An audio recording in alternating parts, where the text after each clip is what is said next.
Well, good evening, everybody. Let's recap, shall we? What did the mob intrusion at the Capitol building last Wednesday actually accomplish? What was the end result of that event, which has now so thoroughly consumed the public consciousness? Number one, it cemented the electoral defeat of Donald Trump, who, after a delay of merely a few hours, had his ouster from office signed, sealed, and delivered by the Congress. And in fact, a number of the senators who previously indicated that they were going to at least symbolically sign on to the certification challenges in a number of key states, they abandoned that pledge. Like Kelly Loeffler, like Ron Johnson, like James Langford, among others. So the mob intrusion actually dissuaded the members of Congress who theoretically could have carried out this objective that the pro-Trump mob seemingly wanted done. The end result was that they were less inclined to do that. Number two, it solidified the discrediting, humiliation, and ostracization of Donald J. Trump, who, even if I don't agree with this notion of legally binding incitement that is now being attributed to the speech that he delivered on the afternoon prior to the mob intrusion, nonetheless, if you've been following me for the past several months, you'll know that I've been in constant fights with advocates of these wild and patently ridiculous, factually unsupported election fraud theories.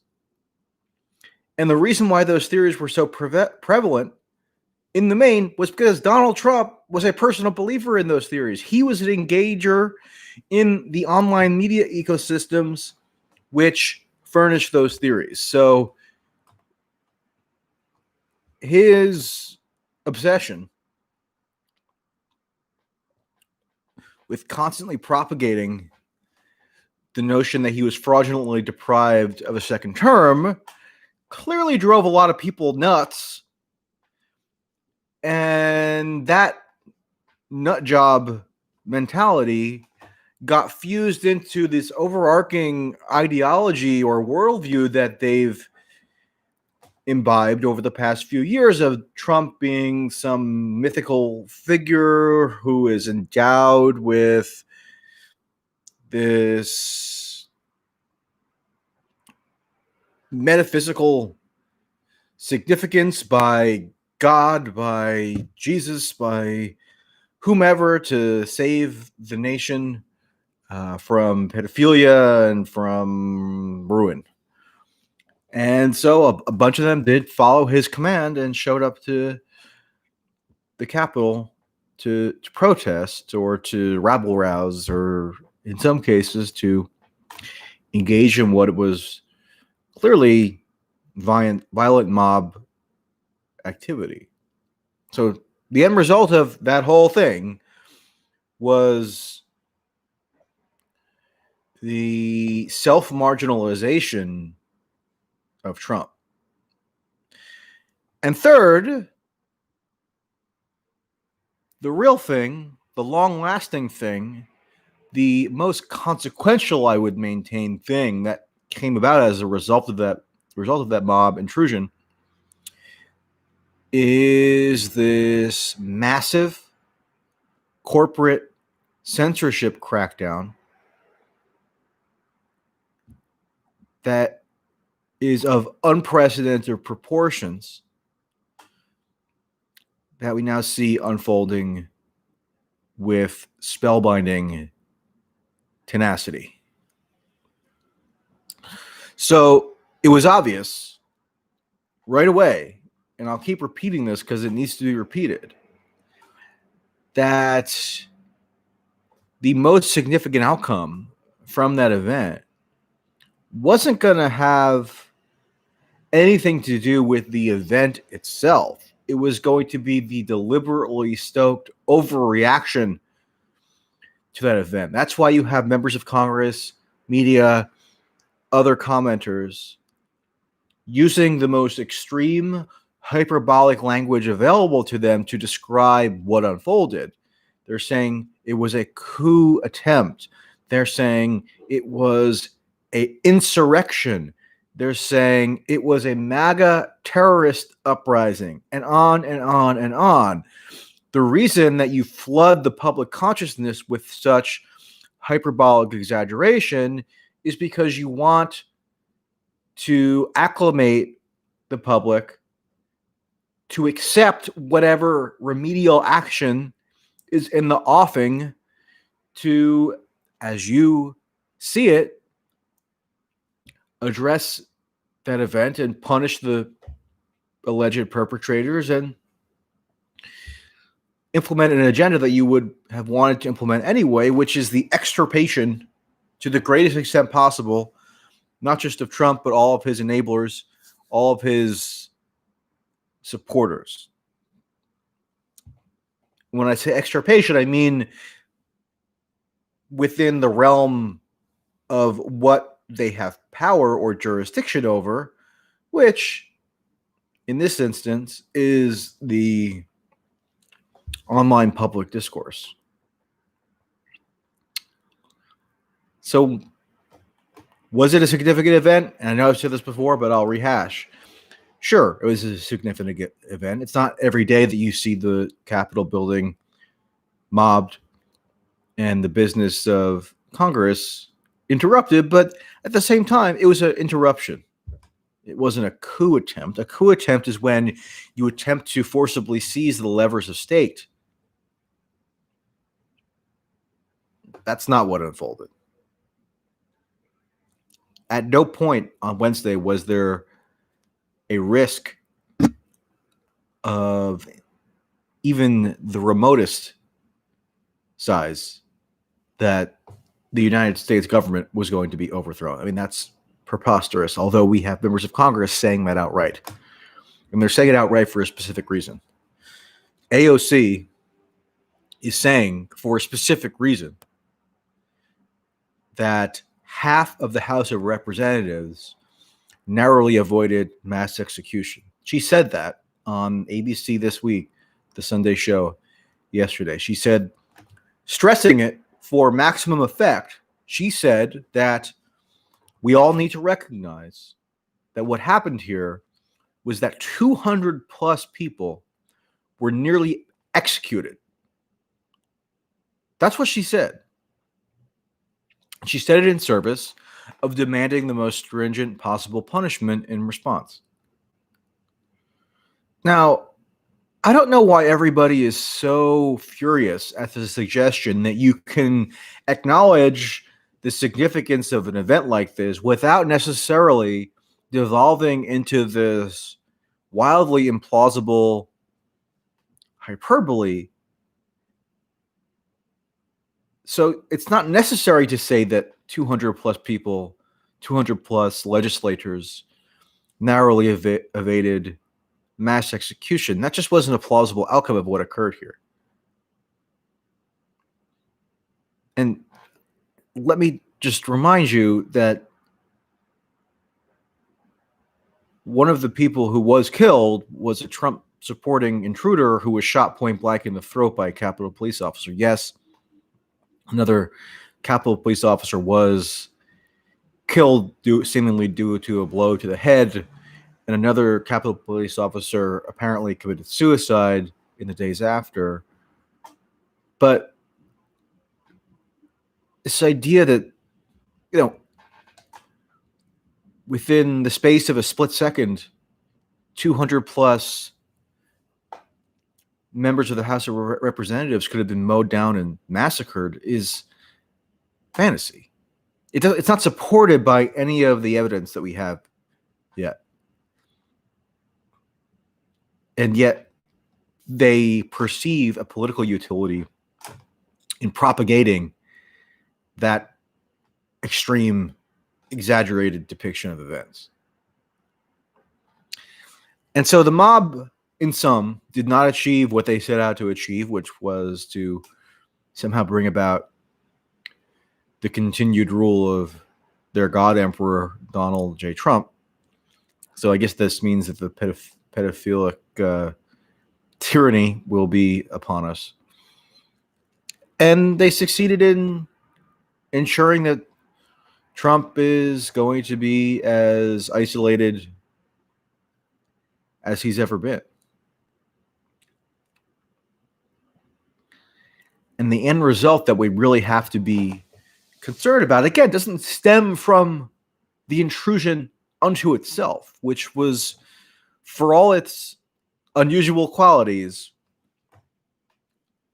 a self-contained event that was quickly repressed and dispersed by agents of the state, some of whom had been under the jurisdiction of Trump. The real consequence of this, the one that's going to be with us for a long time, is the ensuing corporate censorship crackdown. And remember, this corporate censorship crackdown is being carried out before the Democrats even take full charge of the state apparatus. That's not coming for another 9 days. So all bets are off in terms of what that will entail. But for now, they don't even need state power formally in order to orchestrate what is, I would say, indisputably the most drastic crusade of speech repression that we've ever seen, at least in modern history. They asserted their dominance over the democratically elected sitting president. I mean, sorry to use the cliche, but let that sink in. That is a manifestation of corporate power unlike anything we have seen before, where they can just unperson a president from the internet, or at least the public internet and the main venues where political speech is transmitted. So if they can do it to Donald J. Trump, they can do it to anybody.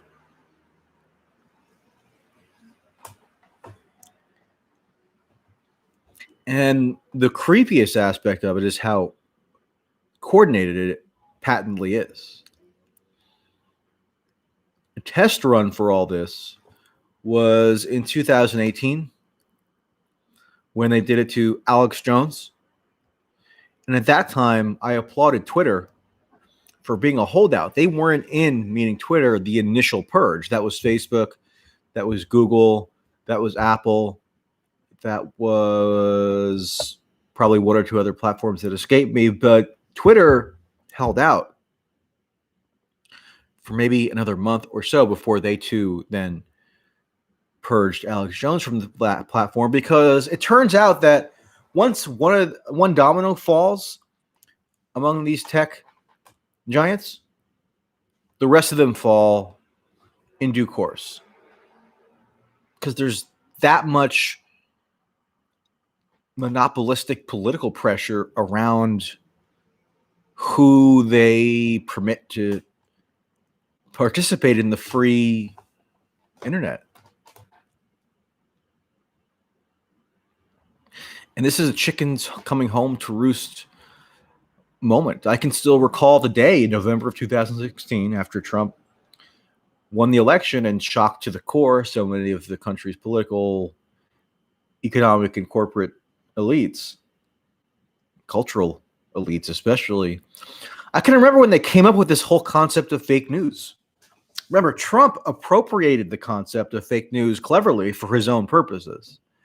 Initially, fake news was a denigration of what the social media platforms had allegedly allowed to permeate, and which it was claimed permitted Trump to win the presidency because the voters were so stupefied by fake news, like this idea that the Pope endorsed Trump, that they were tricked into supporting Trump in 2016, and that's why he won narrowly Wisconsin, Pennsylvania, Michigan, or something. But it was clear at that point that the objective moving forward would be to purify the internet at the behest of liberal, left, cultural, and political elites who wanted to ensure that nothing like that ever happened again. And you know what? They're probably getting their way. It's working. You got to hand it to them. They did bring about a governmental consensus behind the need to be a much more assertive and strict and politically motivated regulator of the internet. And that used to be, that runs completely contrary to what the internet was, what the hope of the internet was. If you go back,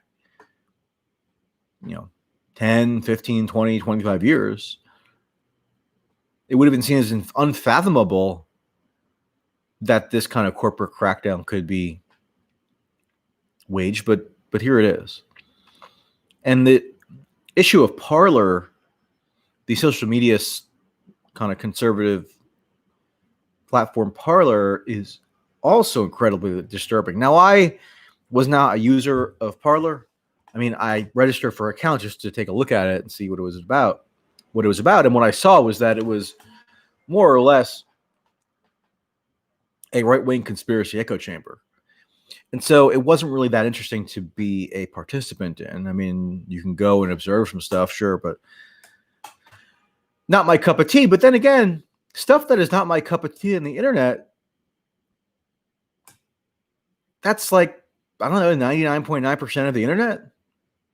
It would never have occurred to me to say, because I don't personally have a preference for this thing here online, that I'd then demand it be totally destroyed in a coordinated corporate purge. Like, that's a logical leap I wouldn't have taken. But that leap has been enthusiastically taken by our elected officials and our most prominent media figures in the U.S. They love that Parler was subject to this simultaneous extirpation campaign. It was creepy because it was so coordinated, and again, because it was so, in a way, predictable, but still, the audacity of it is, you can't help but be a tad shocked by it.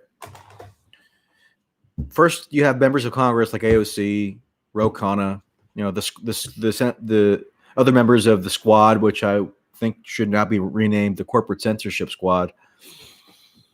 They immediately demanded that in the interest of safety, in the interest of preventing harm, in the interest of thwarting, quote, violence, that this forum for political speech be purged from the internet.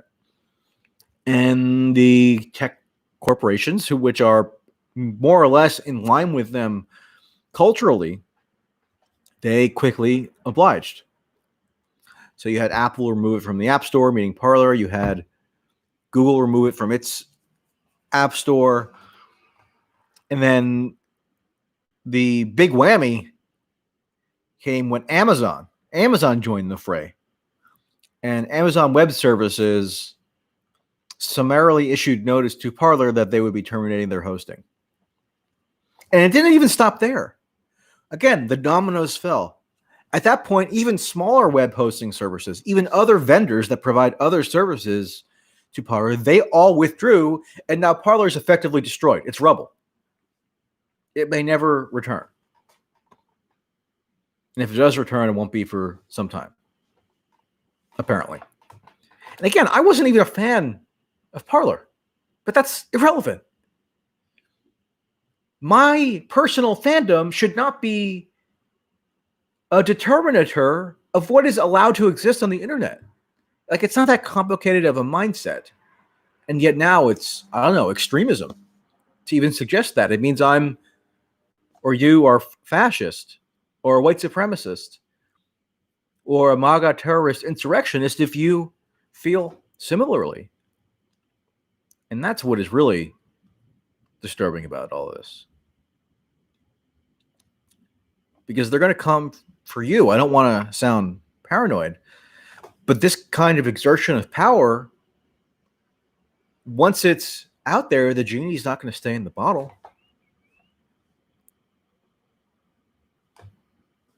So there you have it. And I have a medium piece on these themes that I put in the description box. So take a look at that, if you so please. Going to check for super chats. Don't see any right now. I think it should be very illuminating to you that there are no Democratic elected officials, none that I've seen. Tell me if I'm wrong. Tell me if there's an exception that I'm just not aware of. I haven't seen a single Democrat anywhere express any reticence or apprehension about this mass corporate purge, this mass censorship campaign of unprecedented proportions. And you know why? Because when they can harness that corporate power to achieve their political goals and to punish their political enemies, of course they have no principled aversion to it. And frankly, Republicans would probably be in the same situation if the roles were reversed. I don't think that most of them have a good faith opposition to censorship or a good faith advocacy for greater speech protections. I think they would turn around on a dime and demand the purging of their enemies if their allies were in control of these mechanisms that enable public speech. And they have done it. It's not even a theoretical. And Tulsi left office on January 3rd, so she's no longer a Democratic elected official. Some people are suggesting that she is an exception here. I mean, she has spoken out against it, but the point is she's no longer in office. So I'm talking about people who presently hold political office. I haven't seen a single Democrat expressing the remotest, even, I don't know, doubt, worry, anything about what's transpiring here. And they're not doing so because it's in furtherance of their political goals. Punishment of the MAGA insurrectionist movement. Demonization, marginalization, and ostracization of Trump himself. That's what they want. They're out for vengeance. And if the tech companies can marshal their monopolistic power to help achieve those objectives, then they're happy to cheer it on. And that's what they're doing.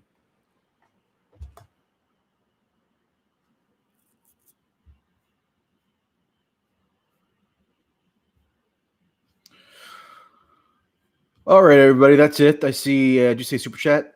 L says, spot on. I don't always agree with your takes, but I do appreciate you being one of the only unbiased journalists. Well, thank you. It's odd because there was a time when I wouldn't have even taken being unbiased necessarily as a compliment.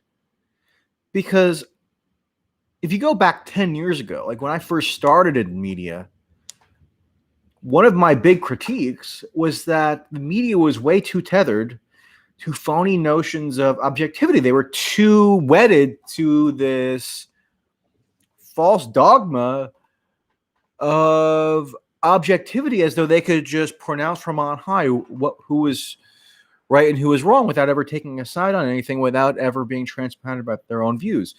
But now we've done this 180 where we actually do need people who are a little bit unbiased. I prefer to call it impartiality. I can tell you what my personal beliefs are. I can tell you what my opinion is on whatever happens on a course of a given day, but I'm not going to let that cloud my judgment about some of these basic issues like speech on the internet. I mean, my views on this today are not really at all different as they were before Trump, I don't think. I mean, everybody evolves a little bit, everybody adjusts for new information and so on, but this idea that it's some kind of radicalism or fascism or white insurrectionary terrorism, I mean, come on. This is insane. So we do need a little more impartiality. Matt Taibbi had a good piece on this today on his Substack, which I would recommend reading. I mean, this is in line with my thinking over these past few years, seeing this dramatic overcorrection that the media has undertaken in response to Trump, where you can't even you can hardly trust anything that they're saying, and not from a nihilistic, oh, it's all fake news perspective, but it's always this kind of activist-driven mentality about any given news event. I don't know how they're going to recalibrate, if at all, after January 20th. I can't. I have to think the bubble is going to burst to some extent, but who knows? And these next 9 days are probably going to be wild because we have an impeachment coming on Wednesday. I mean, on this coming Wednesday will mark the 1 week anniversary of the MAGA mob goofball riot, and if Pelosi is being truthful, and if Democrats in Congress are being truthful, and they really thought, as they have stated, that impeachment is necessary because Trump represents this imminent, urgent threat to U.S. democracy, to national security, etc., then why are they waiting a week to do it? No, impeachment is about vengeance. It's about revenge. It's about political revenge. You can say that you think that exacting revenge on Trump for what he did is warranted. I think that what Trump did was discrediting, just like his entire shtick since November vis-a-vis election fraud. I've been fighting with online right-wing commentators about it ad nauseum, and I've written pieces about it for major publications.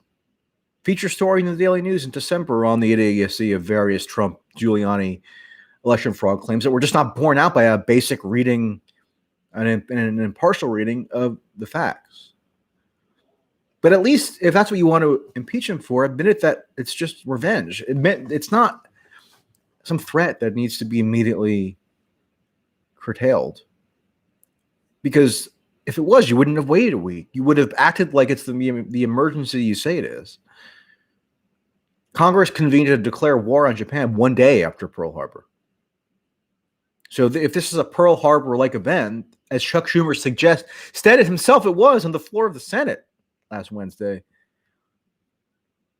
then you would have expected their behavior to reflect that urgency, and it hasn't.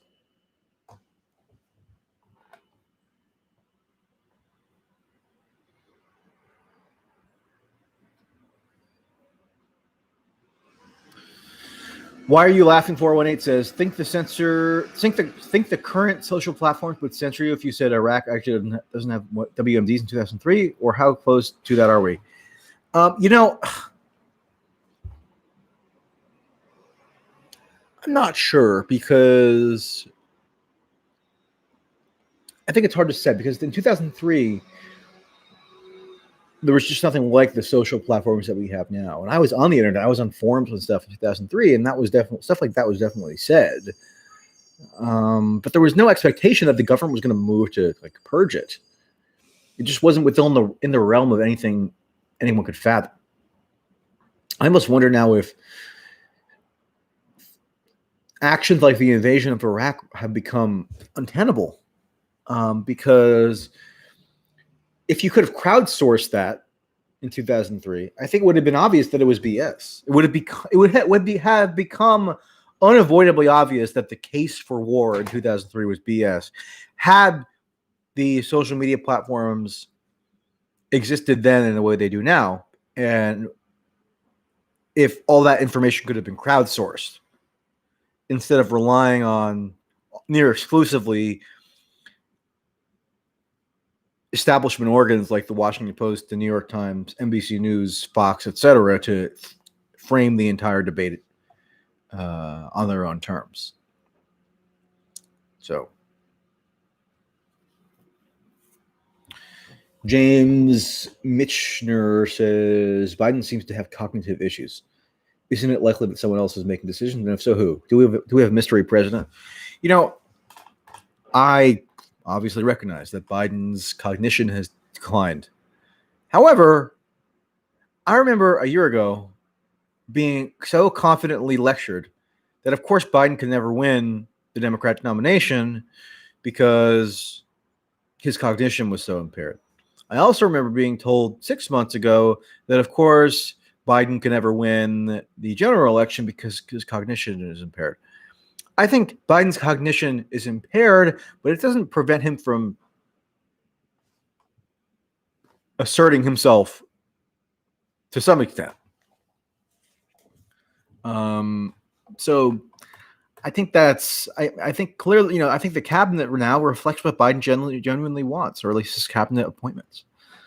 So I think this whole paranoid game of just saying that there's going to be a mystery president is foolish, and it's belied by everything that happened in the past year in terms of Biden's candidacy. Now, I think Kamala probably is going to be a relatively powerful vice president, and maybe he will delegate certain significant decisions to her. But this idea that he's going to be this, hidden off in a basement somewhere, even though he did campaign from a basement this past year, and not be calling the shots, is silly. I mean, he's achieved the presidency, so he's going to help himself to the power that entails.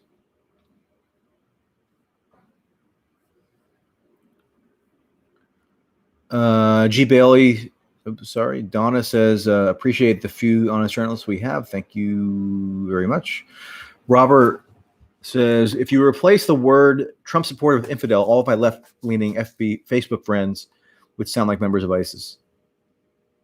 They're possessed with hate. Yeah, I mean, it's definitely true. They're the incarnation of evil in the way that ISIS supporters talk about Christians or what do you call it?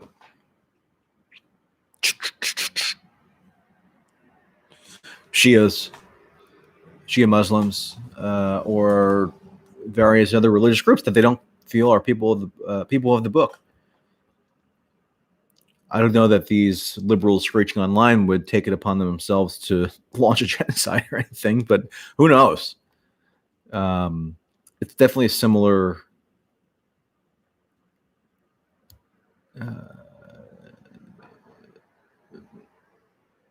delegitimation tactic adds to the humanity of the people that you're denouncing in such stark and vicious terms. No, and that's why they're cheering, people who are participants in the mob MAGA goofball riot. That's why they're cheering them getting, hauled off of airplanes and arrested and dragged across airport floors and apprehended by U.S. Marshals. So it brings to mind the ACAB All Cops Are Bastards chants from the summer. Remember those? So I guess it's all cops are bastards except when they are deployed to punish our political enemies. So I guess all cops aren't bastards then. Interesting. Really makes you think.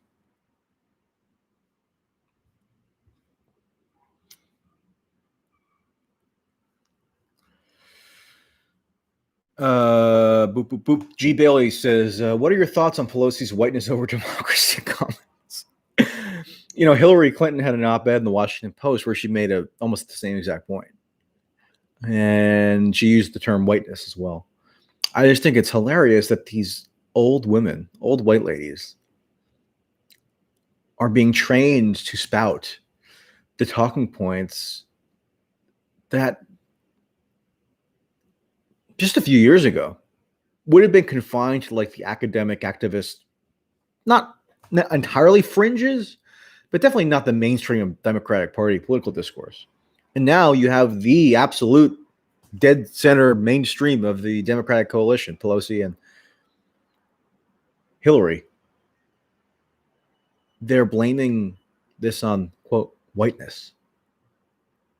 Now, of course, they would talk about maybe white supremacist terror or whatever, white nationalism in the past, but whiteness is like a very particular connotation that derives from this academic activist literature that really came into the forefront over the summer with the protests and riots.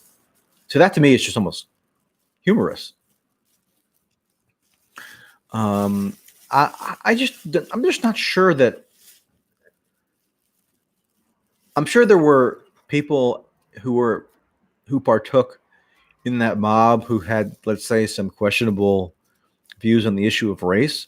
But this idea that they were motivated by their whiteness, I don't know. I think that's probably not accurate. I think they were motivated by deluded election fraud theories that have been peddled to them nonstop day after day by Donald Trump and Rudy Giuliani and Sidney Powell and Lynn Wood and all the other people. I don't know that their skin tone really had much to do with it, except in this kind of deep, philosophical, theoretical sense that the propagators of theories like that want to maintain kind of encompasses everything. So the idea that Pelosi cited that as humorous, I think it's an attempt to kind of placate factions of her caucus in the House of Representatives. Like she's hip to what they're saying, even though she's 80 years old.